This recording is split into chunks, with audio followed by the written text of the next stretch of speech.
Hey guys, welcome to a new comic book review. Today we're talking about the new issue of Life is Strange number 6. I've been enjoying this book. The first arc was really great. It hooked me from the first issue. By the end of it, I was like, okay, this is cool. And after the end of the first arc, I was like, yes, this is great. This is the second issue of the second arc. We don't know if this arc it's called Waves. It's just about 2 or 4, so 4-issue arc.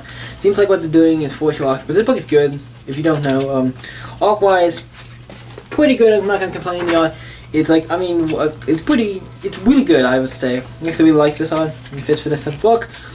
So what has happened, or what's happening in issue 6 of Life is Strange?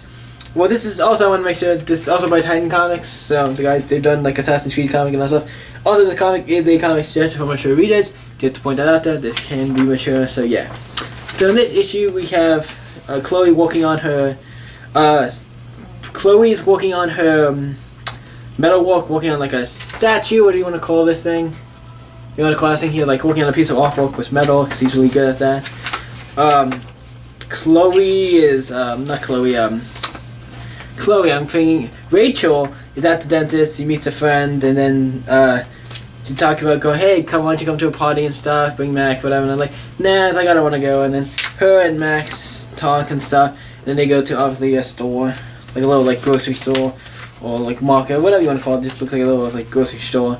And then she sees the guy, the guy who's wearing like the black coat or whatever, jacket or whatever, and him taking stuff. And Rachel can see him too. Usually Max is like one of the only people who can see him, or not everybody can see him. Sometimes people can see him, sometimes they can't. It's like, hey, that guy just, he's like taking, like, what the hell is going on? And he's following, and he sees like, hey, that guy's taking stuff, and he runs after her. Rachel tries to follow, but obviously he has stuff. He's like, it's Max, and Max keeps chasing him, and the guy, like you see Max running after him.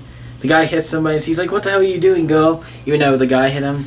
And he kind of looks like lost him, but then he pops up, and then they start talking about, hey, what's going on? And you can see his nose is bleeding, so maybe somehow he has some type of powers. And since he's turning invisible, I'm going to say his powers somehow to do with, I was going to say, since people can't see him, it's maybe an invisibility power. He has like different powers, and maybe that's why he is the way he is. Maybe he has like different powers, and so that could be interesting if people have different powers. Not just time crab, but it's interesting to see a new character who has powers and stuff. It was interesting. And then we have Max talking to Chloe and Rachel about the stuff what's going on and everything. And there's certain things you can't talk about, because you can't talk about any of the time travel, any of that stuff, because that's kind of a lot of stuff you can't talk about, because knowing all this other shit could mess up their lives. And that yeah, Chloe, you kind of died. You could have died. You probably are dead. And then all these other rats, Rachel's dead, and we have all these creepers and all this stuff. It's like, yeah, there's a lot of stuff that we don't want to talk about. But yeah, I guess you wouldn't want to tell them and ruin their life. And then she finishes her statue, and this looks pretty good. And they're talking, and Rachel and Chloe are just talking to each other about stuff. And then we have Max. It looked like packing up stuff to go, and she has the camera she's about to throw. And then Chloe comes in and says, hey, you don't need to go anything. You're fine. It looked like, I know what running away looked like, what it looked like. And at the end, they find the people who get the statue, or who's walking into the commission for Chloe, and it's this band. Obviously, if you read the first arc, Chloe and Max know this band. Chloe doesn't really know it in this new, but Max does, because he used to, her and Chloe were part of the band, like, in the last arc, so, or at least walk with them, I knew them as friends, and now it's like, okay, so Max knows them, but everybody's like, I know him, kind of, and then it's the guy coming back wanting to talk to him, and he's like, look like trying something. They want to talk, and I'll continue on into issue 7. I really enjoy Life is Strange.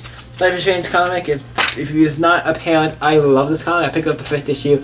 So like, I've seen the game. I'm actually going to be streaming the game, seeing the first game, actually for myself, so I'm excited for that.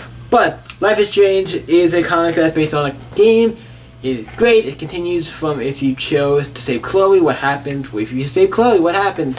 This is what happens, and it's kind of cool. We might not get this in the game, because if we do, it'd be weird. Because we have this with an official, like, this is an official like comic, so it's like, yeah.